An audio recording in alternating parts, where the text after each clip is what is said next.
Hey guys, welcome to Mysterious Story. நான் உங்கள் MCF. இன்னைக்கு என்ன வீடியோல என்ன பார்க்க போறோம்னா, எனக்கு ரொம்ப பிடிச்ச ஃபேவரட்டான ஹீரோ, ரியல் சூப்பர் ஹீரோ த ஜாக்கி சான். சோ உங்க எல்லாருக்கும் ஜாக்கி சான் தெரியாம இருந்திருக்காது. இன்னைக்கு வேர்ல்ட்ல வந்து பாத்தீங்கன்னா ஜாக்கி சான் அப்படின்ற பேரு ஒரு பிராண்டாவே ஆயிருக்கு. ஒரு சாதாரண ஏழை குடும்பத்துல பிறந்து எப்படி இந்த ஒரு இடத்துக்கு வந்தாரு, அவர் லைஃப்ல என்னெல்லாம் நடந்துச்சு அப்படின்றத இந்த ஒரு வீடியோல தெளிவா பார்க்க போறோம். வீடியோக்குள்ள போறதுக்கு முன்னாடி நீங்க நம்ம சேனலுக்கு புதுசுனா மறக்காம சப்ஸ்கிரைப் பண்ணிட்டு உங்களுக்கு ஜாக்கி சான் பிடிக்கும்னா கமெண்ட்ல I love Jackie Chan comment பண்ணுங்க. பாப்போம் எத்தனை பேருக்கு இவரை பிடிக்குதுன்னு. சரி வாங்க டைம் வேஸ்ட் பண்ணாம வீடியோக்குள்ள போலாம்.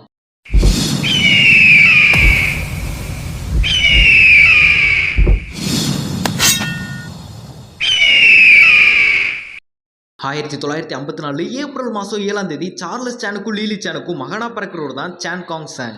ஜாக்கி சானோட உண்மையான நேமே சான் காங் சாங் தான். இவரோட அம்மா வந்து பாத்தீங்கன்னா போதைப் பொருள் விற்கிறவங்களா இருந்தவங்க. இவரோட அப்பா வந்து பாத்தீங்கன்னா நாட்டுக்கே துரோகம் பண்ண ஒரு ஸ்பையா இருந்தவர். இவங்க ரெண்டு பேரும் மேரேஜ் பண்ணிக்கிட்டதுக்கு அப்புறம் சேர்ந்தே ஸ்பையா வேலை பார்க்க ஆரம்பிச்சாங்க.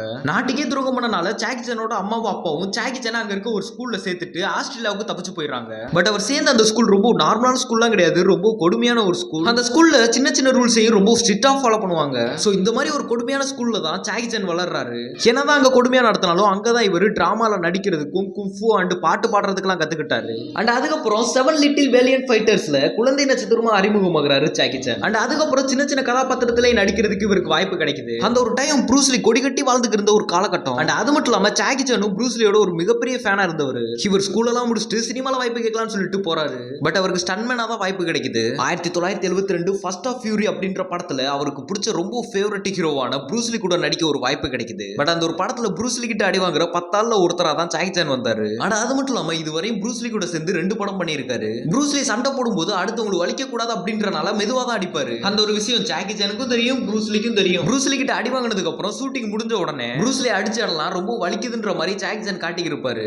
ஏன்னா அப்பதான் ப்ரூஸ்லி நம்ம கிட்ட வந்து பேசுவார் அப்படின்ற மாதிரி நினைச்சிருந்திருப்பாரு. அண்ட் அதே மாதிரியே ஜாக்கி சான் கிட்ட ப்ரூஸ்லி வந்து பேசவும் செஞ்சாரு. அந்த ஒரு நாள் என்னால மறக்க முடியாது அப்படின்ற மாதிரி ஜாக்கி சானே ஒரு இன்டர்வியூல சொல்லியிருக்காரு. என்னதான் ஸ்டன்மேனா வேலை பார்த்தாலும் அதுல கிடைக்கக்கூடிய சம்பளம் இவருக்கு பத்தாததால ஆஸ்திரேலியால இருக்க தன்னோட அப்பாட்ட ஹெல்ப் கேட்டு ஒரு கட்டிட வேலைக்கு போறாரு. பட் அந்த ஒரு டைத்துல தான் 1973 ஜூலை 20ஆம் தேதி ப்ரூஸ்லி தன்னோட 32வது வயசுல இறந்து போறாரு. அண்ட் அதுக்கப்புறம் அடுத்த ப்ரூஸ்லி யார் அப்படின்னு தேடி இருக்கும் போதுதான் ஜாக்கி சானோட ஸ்டண்ட பார்த்த ஒருத்தர் ஜாக்கி சானை போடும் அப்படின்னு சொல்லிட்டு ஜாக்கி சானுக்கு ஒரு தந்தி ஒன்று அனுப்பி வைக்கிறாரு. அந்த ஒரு தந்தில ஒரு படத்துக்கு வாய்ப்பு இருக்கு, நீங்க வரீங்களா அப்படின்ற மாதிரி எழுதி இருந்துச்சு. சோ ஜாக்கி சானும் அந்த ஒரு சான்ஸ் அக்செப்ட் பண்ணிட்டு படத்துல நடிக்கவும் ஆரம்பிக்கிறாரு. பட் ஜாக்கி சான் ஒரு விஷயத்துல மட்டும் உறுதியா இருந்தாரு. ஜாக்கி சானை சினிமாவுக்கு திரும்ப கூப்பிட்டது அடுத்த ப்ரூஸ்லி அவரை காட்டதான். பட் ஆனா ஜாக்கி சான் நான் அடுத்த ப்ரூஸ்லி எல்லாம் கிடையாது, ப்ரூஸ்லியோட இடத்தை யாராலையும் நிரப்ப முடியாது, நான் ஜாக்கி சான் மட்டும்தான் அப்படின்ற மாதிரி சொன்னாரு. பட் என்னதான் இருந்தாலும் ஜாக்கி சான் வந்து நடிச்ச படம் எல்லாமே ஃபிளாப்ல தான் போச்சு. இதை இப்படியே கொண்டு போக கூடாதுன்னு சொல்லிட்டு சண்டையோட சேர்த்து காமெடியும் காட்டினாருங்க ஜாக்கி சான். சோ அந்த மாதிரி வந்த ஃபர்ஸ்ட் படம் தான் ஸ்னேக் இன் தி ஈகிள் ஷேடோ. இந்த ஒரு படம் ஜாக்கி சானுக்கு சூப்பர் டூப்பர் ஹிட்டாவும் அமைஞ்சது. சோ அடுத்தடுத்து இவரோட படங்கள் எல்லாம் பயங்கரமாவே ஹிட் ஆச்சு. அந்த ஒரு நேரத்துல ஆசியாவிலேயே மிகப்பெரிய ஆக்டரா வளர்ந்து வந்து இருந்தவர் தான் ஜாக்கி சான். இவரோட வளர்ச்சியை பார்த்தா ஹாலிவுட் இவரை நம்ம படங்களை நடிக்க வச்சா வசூலலாம் அப்படின்னு சொல்லிட்டு ஜாக்கி சானை கூப்பிடவும் ஆரம்பிக்கிறாங்க.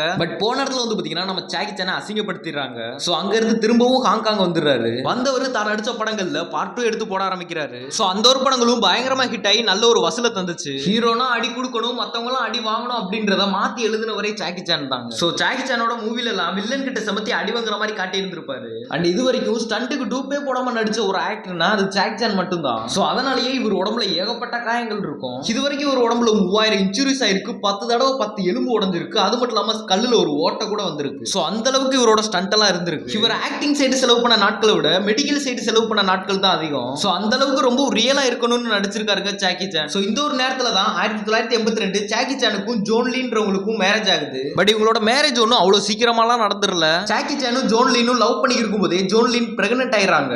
சோ அதுக்கப்புறம் தான் 2 பேரும் மேரேஜே பண்ணிக்கிறாங்க. சோ இவங்களுக்கு பிறந்த பையனுக்கு ஜெசி சான்னு பேரும் வைக்கிறாங்க. அதுக்கு அடுத்ததான் ஜாக்கி சான் குடும்பத்தோட தாய்வான்ல செட்டில் ஆகுறாரு. சோ என்னதான் இவர் தாய்வான்ல செட்டில் ஆனாலும் சினிமாக்காக ஹாங்காங் அமெரிக்கான்னு தங்க வேண்டியது இருந்தது. வருஷத்துக்கு 2 வாரம் மட்டும் தான் தாய்வானுக்கே வந்து போவாராம். சோ மத்த நாள் ஃபுல்லா சினிமானே இருந்துட்டாரு. சோ நம்ம எப்படியாவது ஹாலிவுட்லயே பெருசா வந்துடணும் அப்படின்னு சொல்லிட்டு அதுக்காக ஹார்ட் ஒர்க் எல்லாம் போட ஆரம்பிக்கிறாரு. கடைசியா ஹாலிவுட் சைடு 1995ல ரம்பிள் இன் தி பிரான்ஸ்ன்ற படத்துல நடிக்க ஒரு வாய்ப்பு கிடைக்குது. அந்த ஒரு படம் அமெரிக்கால பயங்கரமா ஹிட் ஆகுது. சோ அந்த ஒரு நேரத்துல ஜாக்கி சானோட மத்த படங்கள்லாம் இங்கிலீஷ்ல டப் பண்ணி ரிலீஸ் பண்றாங்க. சோ இந்த ஒரு படங்கள்லாம் அமெரிக்காவை தாண்டி வேர்ல்டு ஃபுல்லா பயங்கரமா பயங்கரமா ஃபேமஸ் ஆச்சு. அண்ட் அதுக்கு அடுத்ததா 1998ல வந்த ரஸ்கவர் அப்படின்ற படம் ஜாக்கி சானுக்கு ஒரு மிகப்பெரிய வெற்றியை தந்துச்சு. சோ அந்த ஒரு நேரத்துல இன்டர்நேஷனல் சூப்பர் ஸ்டாரா இருந்தவர் தான் ஜாக்கி சான். இந்த ஒரு நேரத்துல தான் ஜாக்கி சானுக்கும் எலைன் என்ஜி அப்படின்றவங்களுக்கும் தொடர்பு இருக்கதாவும் இவங்களுக்கு ஒரு டாக்டர் இருக்கதாவும் நியூஸ் வெளிவருது. இந்த ஒரு விஷயத்த ஜாக்கி சான்ட்ட கேட்கும்போது நான் லைஃப்ல செஞ்ச மிகப்பெரிய தப்பு தான் அது அப்படின்ற மாதிரி சொல்லி இருந்திருக்காரு. பட் என்னதான் இருந்தாலும் இந்த ஒரு விஷயம் ஜாக்கி சானோட சினிமா சைடு எந்த ஒரு தாக்கத்தையும் ஏற்படுத்தல. அதுக்கடுத்ததாக ஹாலிவுட் சைடு வந்த படங்களான சாங்ஹாய் நூன், ரஸ்கவர் 2, தி டக்ஸ் 2, தி மெடலியன் இந்த படங்கள் எல்லாம் சூப்பர் டூப்பர் ஹிட் அமைஞ்சது மட்டும் இல்லாம ஜாக்கி சானுக்கு பேரும் புகழை வாரி தந்துச்சு. அண்ட் இவரோட படங்களோட தாக்கம் வெளிநாட்டுல மட்டும் இல்லாம இந்தியாவிலும் மெயினா தமிழ்நாட்டிலயுமே இருந்துச்சு. இவருக்குன்னு ஒரு ரசிகர் பட்டாளத்தையே அமைச்சுக்கிட்டாருங்க ஜாக்கி சான். என்னதான் இன்னைக்கு இவர மாதிரியே ஸ்டண்ட் பண்றவங்க நிறைய பேர் வந்தாலும் ஜாக்கி சானுக்குன்னு இருக்கிற இடத்தை யாராலையுமே அசைக்க முடியல. சோ அந்த அளவுக்கு இன்னைக்கு வரைக்கும் யாராலையும் அசைக்க முடியாத இடத்துல இருக்காருங்க ஜாக்கி சான். சோ இன்னைக்கு வீடியோ அவ்வளவுதான். வீடியோ பிடிச்சா மறக்காம சப்ஸ்கிரைப் பண்ணுங்க. அண்ட் இதே மாதிரி நெக்ஸ்ட் வீடியோல சந்திப்போம். டடா, பை.